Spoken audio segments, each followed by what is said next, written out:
Selamat malam, perkenalkan saya Gregorius Nara dari mahasiswa Fakultas Perikanan dan Ilmu Kelautan, Prodi Ilmu Kelautan. Pada kesempatan kali ini saya akan mempresentasikan tugas kimia saya yang ketiga. Kita lanjut saja. Pada tugas kali ini kita memiliki materi yang berupa polaritas, larutan, dan pengenceran. Yang pertama, polaritas. Bisa kita lihat definisi polaritas ada pada gambar yang mengatakan bahwa polaritas itu merupakan pemindahan muatan listrik yang mengarah pada molekul atau gugus kimia yang memiliki uh, momen listrik dipol atau multipol. multipol. Polar juga bisa, untuk lebih ringkasnya, polar itu bisa didefinisikan memiliki kutub seperti yang ada pada gambar ini. Memiliki kutub, inilah yang dinamakan kutub. Kalau sedangkan nonpolar tidak memiliki kutub, berarti nonpolar itu gambarnya itu di sini, misalkan di sini semua ada elektron di sini, lalu di sininya juga ada elektron yang sama. Dia ada sejajar, segaris, memiliki muatan. Nah, untuk mengetahui bahwa suatu senyawa merupakan polar atau non polar, bisa yang pertama-tama bisa kita melakukan dengan menentukan struktur senyawa, atau uh,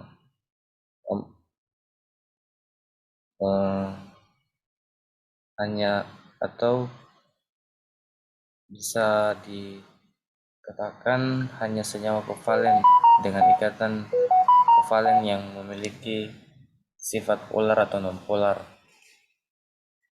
Kemudian ada larutan. Larutan itu dibagi menjadi, sebenarnya kalau materi larutan itu secara besar ada banyak, menyangkut tentang asam basa dan sifat koligatif dan lain-lain. Tapi di sini hanya beberapa yang akan saya jelaskan tentang larutan sebagai dasar. Yang pertama itu larutan dibagi menjadi dua jenis, elektrolit dan non-elektrolit. Nah, elektrolit dibagi lagi menjadi dua, yaitu elektrolit kuat dan lemah. Kalau elektrolit kuat itu merupakan larutan elektrolit yang 100% mampu mengantarkan listrik secara baik. Jika jika pada pencobaan yang ada seperti pada gambar ini, yang ini merupakan larutan elektrolit, ini larutan lemah, elektrolit lemah, dan ini tidak elektrolit. Nah, kalau di sini kita bisa melihat hasil dari pencobaan larutan elektrolit kuat itu, eh, lampunya menyala terang, sedangkan elektrolit lemah lampu menyala redup, dan non elektrolit lampu tidak menyala sama sekali. Dan kita lanjut. Nah, di larutan juga kita akan mempelajari tentang konsep mol. Konsep mol itu juga sebenarnya terbagi atas 6, tetapi yang untuk pada dasarnya yang sering kita gunakan itu ada 4 yang telah saya rangkum sendiri. Yang pertama itu ada molaritas dengan bersimbol M besar. Molaritas merupakan banyaknya mol zat terlarut dalam setiap 1 liter atau 1000 mili larutan. Nah, di molaritas itu memiliki rumus. Untuk rumus pertama, gram per mr jika uh, volumenya diketahui. Nah, bisa kita volume dari zat terlarut yang di sini bisa di input dengan volume zat terlarut. Sedangkan yang rumus di bawahnya ini adalah persen.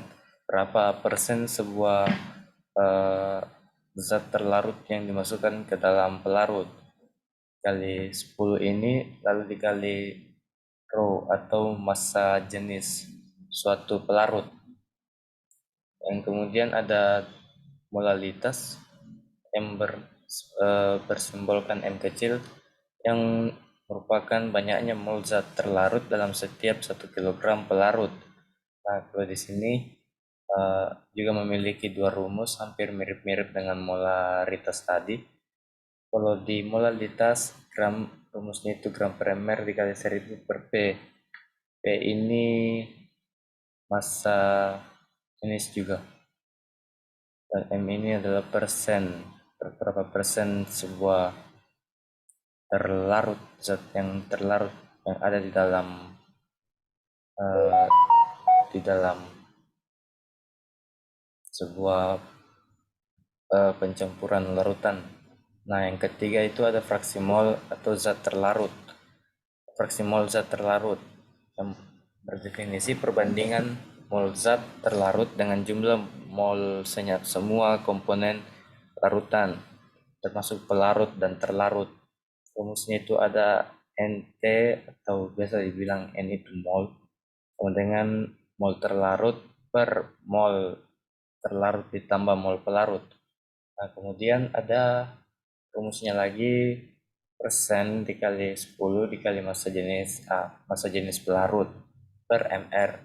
Nah, ada keempat pencampuran dan pengenceran. Untuk pencampuran itu menyampurkan dua larutan yang memiliki konsentrasi berbeda, sedangkan pengenceran hanya mengubah jumlah pelarut, mengubah konsentrasi jumlah pelarut, Rumusnya itu ada yang paling sering digunakan M1 V1 sama dengan M2 kali V2. Nah, karena pada materi kali ini kita disuruh mencari tentang pengenceran, jadi untuk materi larutan kita akan fokus ke pengenceran yang ada slide berikut. Nah, sini saya jelaskan secara detail lagi tentang pengenceran. Pengenceran yaitu penambahan zat pelarut ke dalam suatu larutan tertentu sehingga konsentrasi molalitas menjadi lebih kecil dari sebelumnya. Nah, ada yang kita perlu perhatikan dalam pengenceran larutan, mol zat terlarut akan tetap sama dengan sebelum diencerkan, akan tetapi volume larutan akan menjadi lebih besar sehingga kita bisa menyimpulkan N1 sama dengan N2, mol zat terlarutnya, mol sebelum sama dengan mol sesudah. Di situ sudah sebelumnya, pada slide sebelumnya tadi sudah kita singgung sedikit tentang rumus. Di sini akan saya pertegas lagi tentang rumus pengenceran M1 kali V1 sama dengan M2 kali V2. Sudah saya kasihkan keterangannya juga. Yang V1 itu merupakan volume mula-mula, V2 itu volume setelah pengenceran, N itu mol, dan molaritas itu M besar tadi, volume itu V. Nah, rumus ini kita diturunkan dari rumus molaritas tadi, M sama dengan N per V. Untuk lebih jelasnya kita lanjut ke contoh soal saja. Nah, di sini sudah saya letakkan contoh soal. Satu, suatu larutan asam sulfat pekat H2SO4 dengan kadar 98% dan massa jenis sama dengan 1,8 gram per mili. Berapa mili larutan tersebut yang dibutuhkan untuk membuat 500 mili larutan H2SO4 2 mol? Nah, di sini kan di soal ini sudah diketahui juga MR-nya. MR dari H2SO4 yang berupa 98. Jadi kita masukkan nilai ke rumus pengenceran M1 kali V1, M2 kali sama dengan M2 kali V2. Nah, untuk M1 di sini kita pecah lagi rumusnya. Ada 10 dikali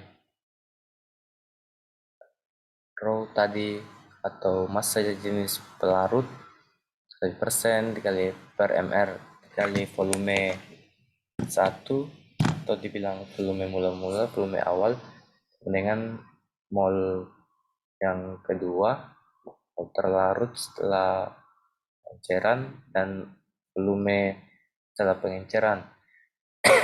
Di soal sudah kita dapatkan beberapa data yang bisa kita masukkan ke dalam rumus, seperti massa jenis pelarut yang Sini ada 1,8, 98%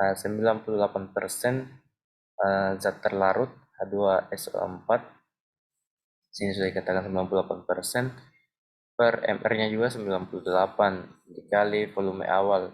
Karena volume awalnya belum diketahui, sehingga karena kayak yang ditanya dibutuhkan untuk membuat setelah ini 500 ml merupakan volume setelah dilakukan pengenceran. Dan kemudian juga sudah ada di sini molnya diketahui 2M, sehingga bisa kita input data ini ke dalam rumus.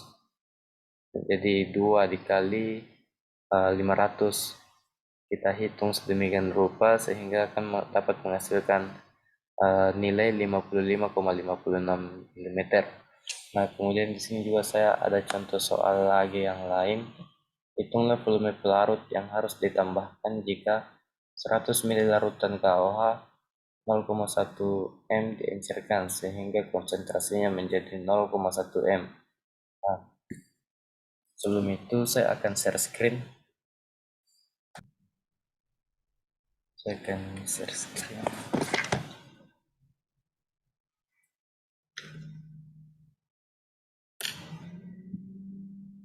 Saya akan share screen whiteboard karena saya kurang paham bagaimana cara mencoret-coret dalam PPT ini.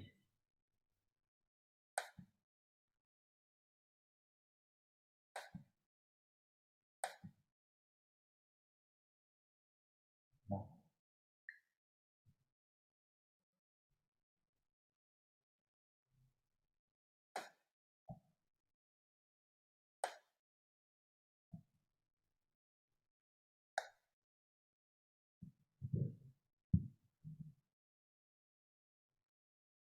di soal tadi mengatakan, saya bantu tuliskan ulang. Hitunglah volume pelarut yang harus ditambahkan jika 100 ada volume 100 mili 100 mili larutan KOH. Ini volumenya KOH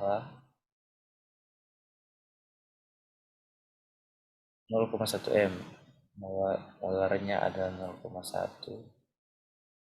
dan diencerkan sehingga konsentrasi berarti ini M2 berupa 0,01 m. Nah, pada soal ini saya memiliki tips yang juga saya pelajari dari YouTube dalam proses pembuatan materi ini. Jika kalau yang ditanyakan tadi volume pelarut,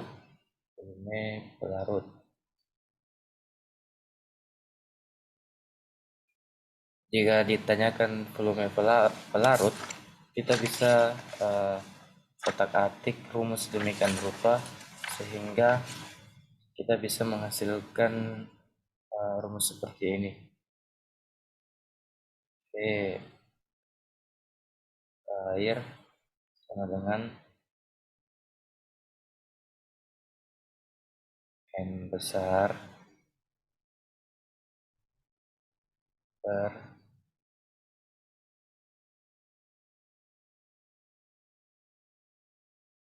M kecil kurang 1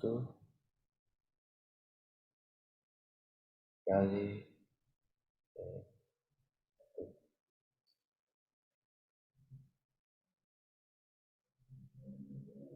Nah, di sini kan sudah kita ketahui mau konsentrasi yang besar itu 0,1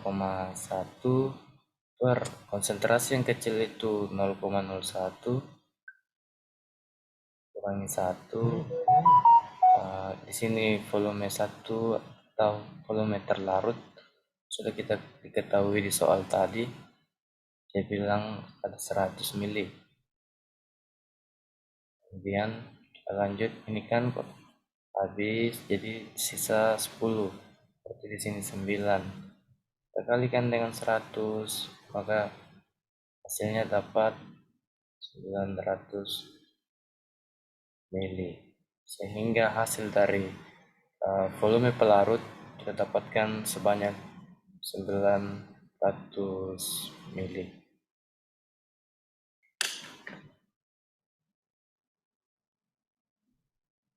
Kita kembalikan ke PPT.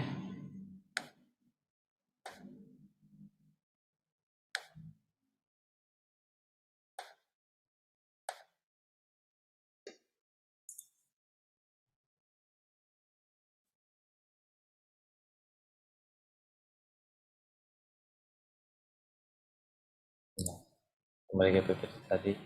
Nah, untuk sekian proses penjelasan materi yang diarahkan, kurang dan lebihnya mohon dimaafkan. Semoga kalian yang menonton boleh memahami apa yang saya jelaskan tadi.